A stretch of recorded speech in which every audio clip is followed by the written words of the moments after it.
क्या आप भी एक हस्बैंड हैं और अपनी वाइफ के लिए स्टैंड लेने में आपको बहुत ज़्यादा स्ट्रगल करना पड़ता है?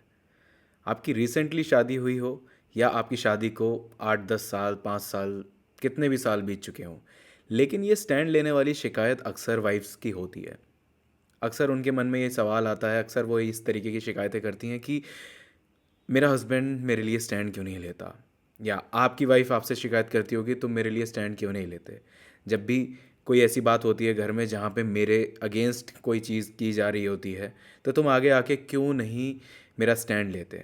इस स्टैंड लेने की प्रॉब्लम अक्सर बहुत ज़्यादा हस्बैंड कम्युनिटी के लोग बहुत ज़्यादा फेस करते हैं, and I can definitely understand, क्योंकि मैं भी एक हस्बैंड हूँ एंड मैं इस सिचुएशन को बहुत अच्छे से समझ सकता हूँ। तो ये स्टैंड लेने वाली सिचुएशन क्या होती है और स्टैंड लिया कैसे जाता है, किस तरीके से आप अपने पेरेंट्स के आगे अपनी वाइफ का स्टैंड ले सकते हैं, तो आज इस टॉपिक पर बात करेंगे और इस पे पूरी क्लैरिटी दूंगा मैं आपको कि किस तरीके से आप इस प्रॉब्लम को सॉल्व कर सकते हैं। सो अगर आप चाहते हैं कि आप अपनी स्टैंड लेने वाली प्रॉब्लम को सॉल्व करें तो प्लीज़ इस वीडियो को एंड तक ज़रूर देखिएगा। इस वीडियो के माध्यम से आपके सारे सवालों के जवाब आपको मिल जाएंगे। So hello guys, this is Anubhav Agrawal. I am a life coach और मैं पिछले 8 साल से लोगों के रिलेशनशिप प्रॉब्लम्स को फिक्स करने में और इमोशनल गोल्स अचीव करने में हेल्प कर रहा हूँ। अब सबसे पहले बात करते हैं ये स्टैंड लेने वाली चीज़ क्या होती है और स्टैंड लिया कैसे जाता है और कब लिया जाता है। देखो, आपकी वाइफ नई नवेली बहू बनकर आपके घर में आती है। आपके पेरेंट्स उसके लिए बहुत ही नए लोग हैं। आपके कल्चर उसके लिए बहुत ही नई चीज़ है। आपका घर, आपके घर के रूल्स एंड रेगुलेशंस उसके लिए बहुत ही नई चीज़ हैं। कुछ चीज़ों के लिए तो आपने उसको पहले से प्रिपेयर कर दिया होगा, लेकिन कुछ चीज़ों के लिए इंसान कभी प्रिपेयर नहीं होता। वो सामने जब वो सिचुएशंस आती हैं वो तभी फेस करता है। फॉर एग्ज़ाम्पल, आपकी मम्मी को सपोज़ एक मदर इन लॉ है, मदर इन लॉ को उनकी डॉटर इन लॉ से कोई प्रॉब्लम है। तो अगर उनको कोई प्रॉब्लम है, या तो वो आपसे कहेंगी या वो डायरेक्टली उनसे कह देंगी।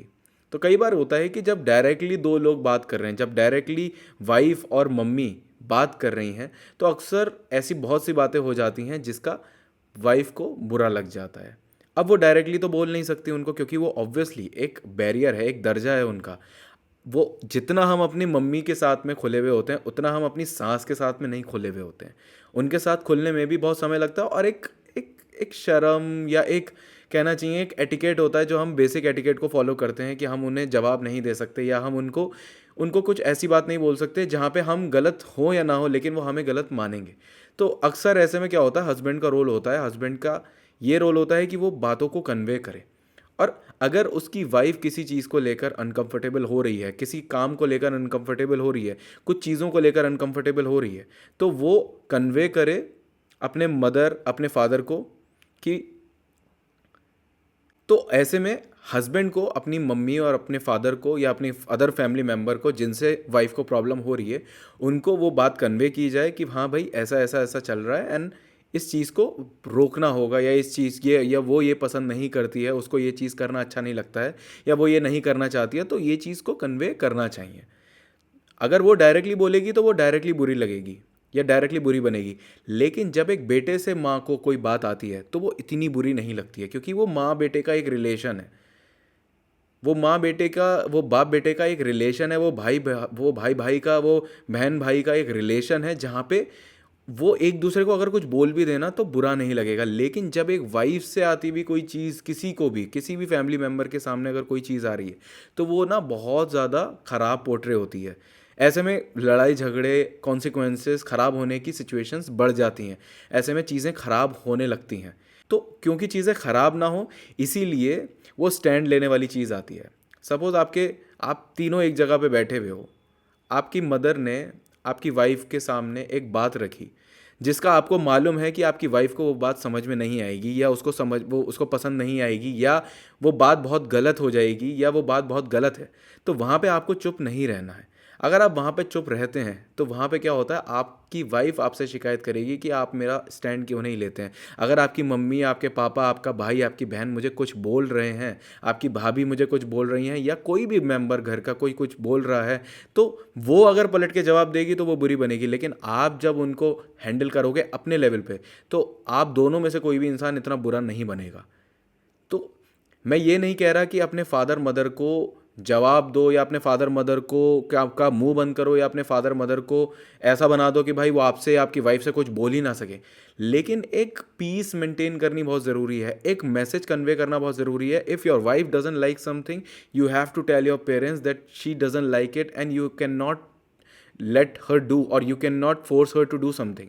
ये चीज़ पोर्ट्रे करनी बहुत ज़रूरी होती है, ये मैसेजेस कन्वे करने बहुत ज़रूरी होते हैं। अक्सर मिसकम्युनिकेशन या कम्युनिकेशन गैप की वजह से ये मैसेजेस कन्वे हो नहीं पाते हैं, और क्या होता है, सामने वाले को बुरा लग जाता है और फिर वाइफ आती है शिकायत करती हुई कि तुम मेरा स्टैंड नहीं लेते।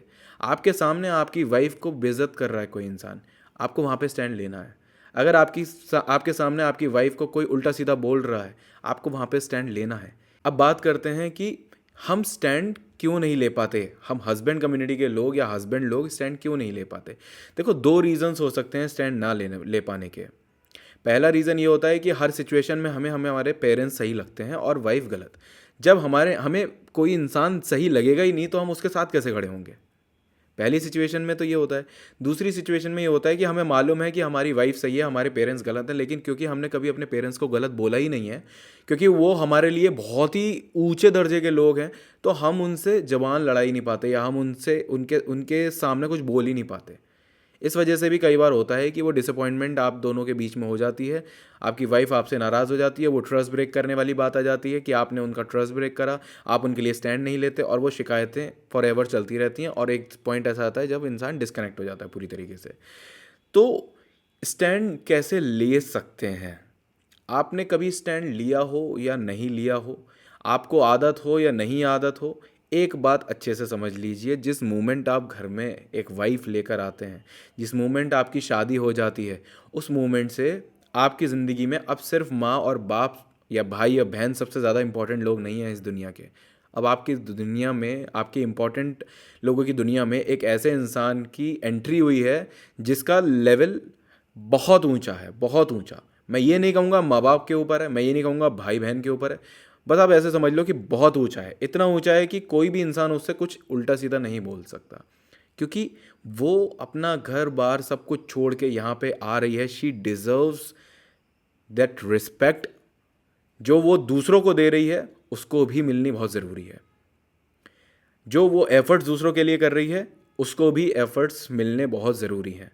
वो एफर्ट कोई उसके लिए करे या ना करे, लेकिन उसकी बेइज्जती कोई नहीं कर सकता, कोई उससे ज़बरदस्ती काम नहीं करवा सकता, कोई उसको ऐसी सिचुएशन में, ऐसी पोजीशन में नहीं ला सकता जहाँ पे कोई उससे ज़बरदस्ती कुछ बोले, काम करने को बोले, पहनने ओढ़ने को लेकर, किसी बात को लेकर बोले, किसी भी चीज़ को लेकर ज़बरदस्ती फोर्स नहीं कर सकते।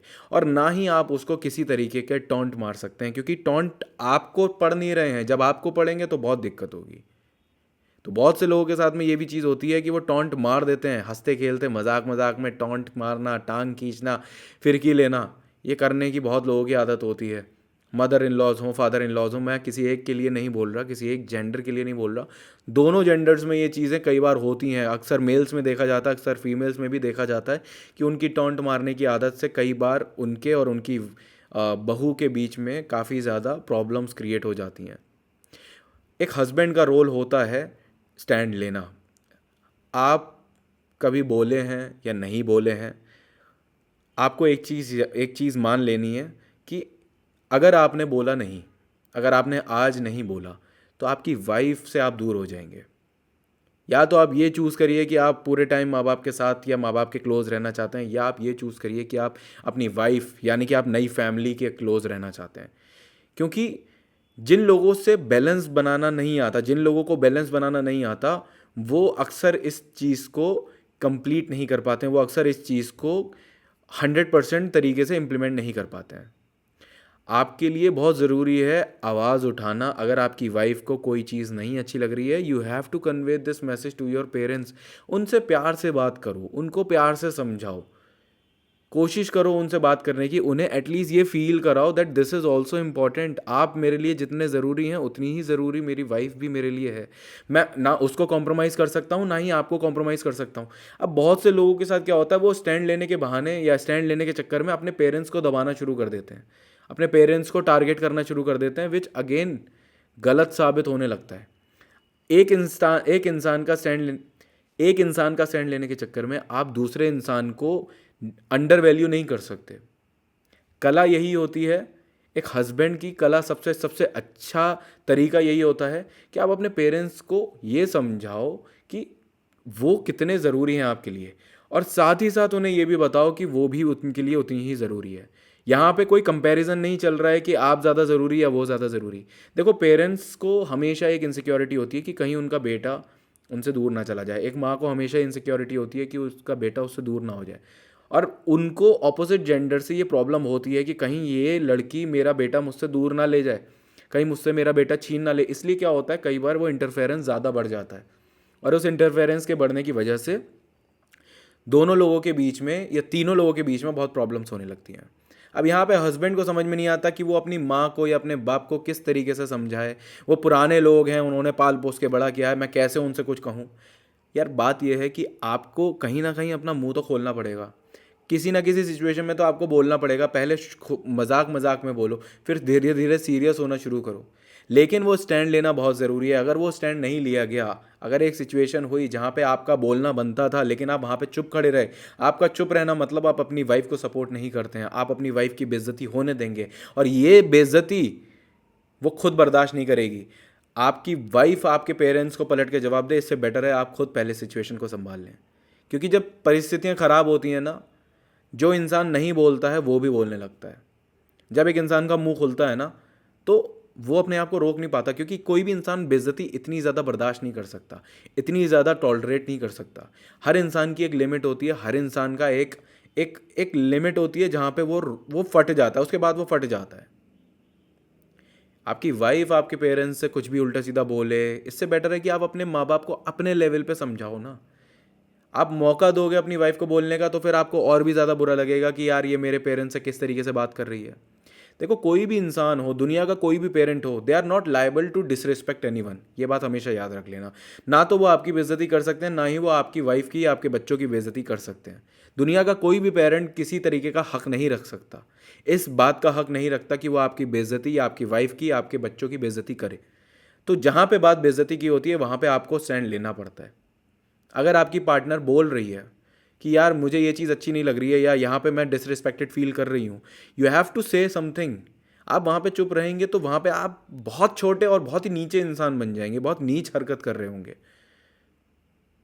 तो चीज़ों को स्पॉइल होने से पहले, चीज़ों को बर्बाद होने से पहले बचा लो। अपने पेरेंट्स के सामने थोड़ा थोड़ा खुलना शुरू करो, थोड़ा थोड़ा बोलना शुरू करो। क्योंकि देखो, आपके पेरेंट्स के हिसाब से आप ढल गए हो, लेकिन नया इंसान 25-30 साल की वो लड़की इतनी आसानी से नहीं ढलेगी। वो मैच्योर है। आप इमेच्योर एज से अपने पेरेंट्स को जानते हैं, आप उनके साथ में हैं, आप उनसे पाले गए हैं। लेकिन ना तो आपके पेरेंट्स ने उस लड़की को पाला है, ना ही वो उसको अच्छे से जानते हैं। तो वो बैलेंस आपका काम है बनाना। अगर आप वो बैलेंस नहीं बनाएंगे ना, तो चीज़ें खराब बद से बदतर होती चली जाएंगी एंड परिवार टूटने लगेंगे। मैंने बहुत लोगों के परिवार टूटते हुए देखे हैं ये स्टैंड ना लेने की वजह से। सो इट्स बेटर कि आप स्टैंड लें, जहाँ पे ज़रूरत है वहाँ बोलें। कभी कभी आपको चूज़ करना पड़ता है अपने पेरेंट्स को हर्ट करना, कभी कभी आपको चूज़ करना पड़ता है अपनी वाइफ को हर्ट करना। अब आप खुद डिसाइड करिए कि आप कितनी बार अपने पेरेंट्स को हर्ट करना अफोर्ड कर सकते हैं और कितनी बार अपनी वाइफ को हर्ट करना अफोर्ड कर सकते हैं। It's your choice. I hope आपको मदद मिली होगी इस वीडियो के थ्रू। मैंने कोशिश करी है सारे पॉइंट्स को एक्सप्लेन करने की। अगर मुझसे कोई भी पॉइंट एक्सप्लेन करने से रह गया हो तो आप मुझसे कमेंट सेक्शन में पूछ सकते हैं। और अगर आप इस टॉपिक पे मुझसे पर्सनली बात करना चाहते हैं तो आप मेरा सेशन बुक कर सकते हैं। मेरी वेबसाइट पे जाइए anubhavagarwal.com, वहाँ से आप लेट्स टॉक सेशन के सेक्शन से आप मेरा सेशन बुक कर सकते हैं और मुझसे बात कर सकते हैं। और इस टॉपिक या किसी भी टॉपिक, किसी भी रिलेशनशिप या लाइफ प्रॉब्लम के बारे में डिस्कस करके 100% सॉल्यूशन पा सकते हैं। सो आई होप आपको क्लैरिटी मिल गई होगी। अगर आपको ये वीडियो पसंद आई हो तो प्लीज़ इस वीडियो को लाइक एंड शेयर ज़रूर करिएगा। एंड मुझे ज़रूर बताइएगा कि आप किस टॉपिक पे चाहते हैं मैं अगली वीडियो बनाऊं। सो फिलहाल के लिए मैं चलता हूँ, मिलता हूँ अगली बार एक बढ़िया टॉपिक के साथ में। बाय।